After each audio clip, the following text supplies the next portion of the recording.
नमस्कार मंडळी, मी कांचन नोमज किचन मराठीमध्ये तुमचं स्वागत आहे। आज आपण करणार आहोत झटपट बनणारे असे चणा डाळीच्या पिठाचे आणि की बेसनाचे मोदक। यामध्ये मी कुठेही खवा किंवा मिल्क पावडर वापरलेले नाही आहे, तरी सुद्धा हे मोदक खाण्यासाठी एक नंबर टेस्टी बनतात। व्हिडिओ शेवटपर्यंत बघा। चला तुम्ही रेसिपीला सुरुवात करूयात।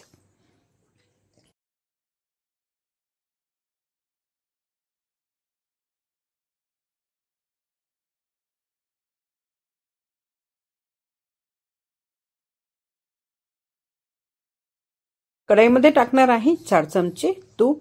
हे घरी बनवलेलं तूप आहे। तूप व्यवस्थित मेल्ट करून घ्यायचं आहे। तूप मेल्ट झालं की त्यामध्ये मी टाकत आहे चणा डाळीचं पीठ, यानी की बेसन। 1 वाटी मी चणा डाळीचं पीठ घेणार आहे आणि अगदी स्लो गॅसवर हे पीठ मी 5 ते 7 मिनिटं व्यवस्थित भाजून घेणार आहे। व्यवस्थित खरपूस असं पीठ भाजून घ्यायचं आहे। याचं कच्चेपणा आपल्याला सगळं काढून घ्यायचं आहे। हे जर का व्यवस्थित भाजलं नाही गेलं तर हे पीठ थोडंसं, यानी की जे मोदक बनतात ना, ते थोडेसे खाण्यासाठी कडू होतात। म्हणून व्यवस्थित आपण हे स्लो गॅसवर भाजून घ्यायचं आहे आणि कंटिन्युअसली हलवायचं आहे, नाही ते खाली जळू शकतं। आता 5 ते 6 मिनिटे व्यवस्थित मी भाजून घेते।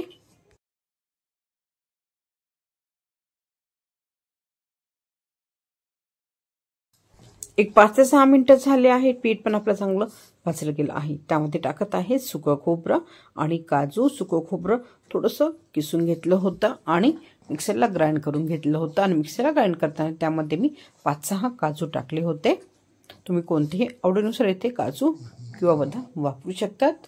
आणि हे खोबरं सुद्धा आपण छान भाजून घेणार। तुम्ही ते बघू शकतात, आपलं पीठ चांगलं भाजलं की मस्तपैकी साईडनी तूप सुटत आहे। अशाच प्रकारे हे पीठ आपल्याला भाजून घ्यायचं आहे। आता त्यामध्ये मी टाकत आहे अर्धी वाटी साखर आणि साखर टाकून 1 ते 1.5 मिनिटे व्यवस्थित असं मिक्स करून घ्यायचं आहे। त्याचबरोबर मी 1 कप दूध घेतलं होतं आणि ते गॅसवर गरम करण्यासाठी ठेवलेलं आहे। गरमच तूप आपल्याला ह्यामध्ये टाकायचं आहे। तर दूध चांगलं गरम झालं की हे मी कढईमध्ये मिश्रणात टाकणार आहे।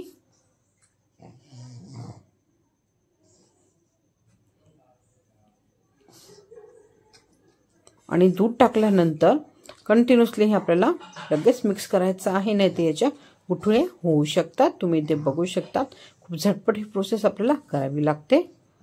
आणि हे व्यवस्थित मिक्स करणार आहे आणि याचा डो आपण रेडी करून घेणार। जोपर्यंत डो आपलं कढई सोडत नाही ना, तोपर्यंत हे आपल्याला व्यवस्थित भाजून घ्यायचं आहे।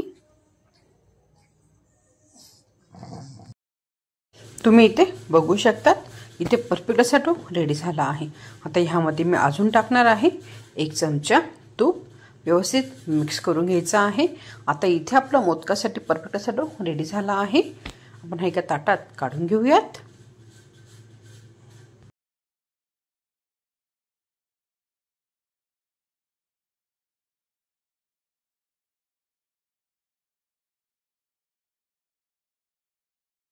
मिश्रण एका ताटात काढून घेतलं आहे। पूर्ण थंड पण करून घ्यायचं नाही आहे। मोदकाच्या साच्याला थोडंसं तूप लावून घ्यायचं आहे आणि हे मिश्रण त्यामध्ये आपण अशा प्रकारे व्यवस्थित सेट करून घेणार आहोत। तुम्हाला वाटलं तर तुम्ही ह्यामध्ये काजू बदाम सुद्धा भरू शकतात, पण मी ऑलरेडी काजूची आणि खोबऱ्याची पूड मोदकाचे मिश्रण बनवूनच टाकले होते, त्यामुळे एक्स्ट्रा इथे अजून काहीही टाकणार नाही आहे। व्यवस्थित हाताने प्रेस करायचं आहे आणि मोदक बनवून घ्यायचे आहेत। अगदी साधे सोपं पद्धतीने खूप इझिली हे मोदक बनतात। खाण्यासाठी खूप चविष्ट लागतात। तर बघू शकतात मोदकाच्या साच्यातून हा आरामशीर व्यवस्थित निघत आहे। इथे आपला परफेक्ट असा मोदक रेडी झाला आहे। आता अशाच प्रकारे बाकीचे मोदक पण मी रेडी करून घेते।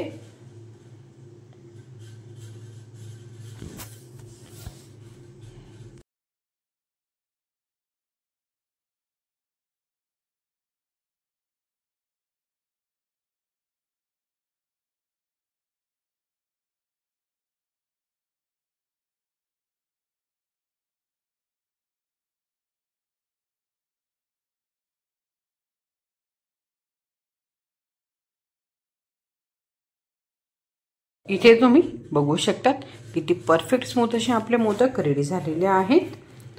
ते इथे मोदक रेडी झाले आहेत। रेसिपी घरी जरूर ट्राय करा। व्हिडिओ कोणतेही करणार तर लाईक आणि शेअर जरूर करा आणि माझ्या चॅनलला सबस्क्राइब करायला विसरू नका। नोमज किचन मराठी बघितल्याबद्दल धन्यवाद।